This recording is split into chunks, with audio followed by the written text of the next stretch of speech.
പ്രാവശ്യമായിരുന്നു full കരിഞ്ഞു പോയി കേട്ടോ. അപ്പോൾ നമ്മൾ ആ കൃത്യം പറയുന്ന സമയം വെച്ചിട്ട് നമ്മൾ മൈക്രോവേവ് വെച്ച്.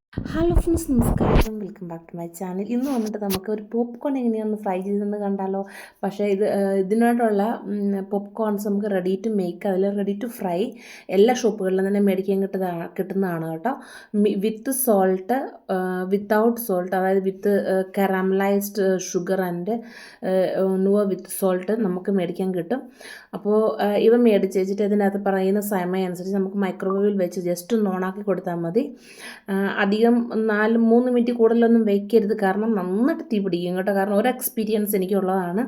നന്നായിട്ട് കത്തി കുറേ ഇങ്ങനെ പുക വന്നപ്പോഴാണ് വേഗം ഞങ്ങൾ പോയി ഓഫാക്കിയത്.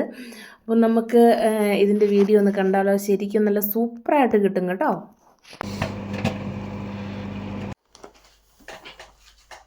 ചൂടുണ്ട്,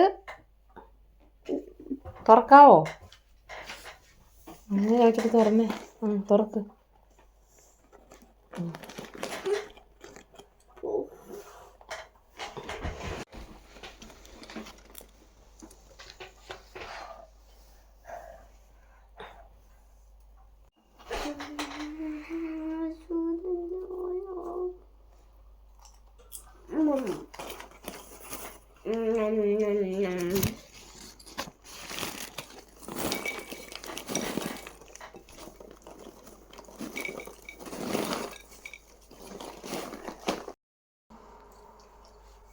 നല്ല സൂപ്പറാണ്. നമുക്ക് മൈക്രോവേവിൻ്റെ അകത്ത് വെച്ച് നമുക്ക് ഒരു 3-4 മിനിറ്റ് വയ്ക്കാവുള്ളൂ. അതായത് കൂടുതലാക്കിയാൽ ഫുള്ള് ഫയറാകും. ഞങ്ങൾ ഒരു പ്രാവശ്യമായിരുന്നു ഫുള്ള് കരിഞ്ഞു പോയി കേട്ടോ.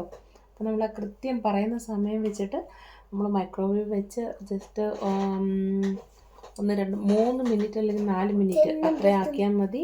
നല്ല സൂപ്പർ പോപ്കോൺ ആയി കിട്ടും കേട്ടോ. അല്ലേ മോനു? യെസ്. Yeah.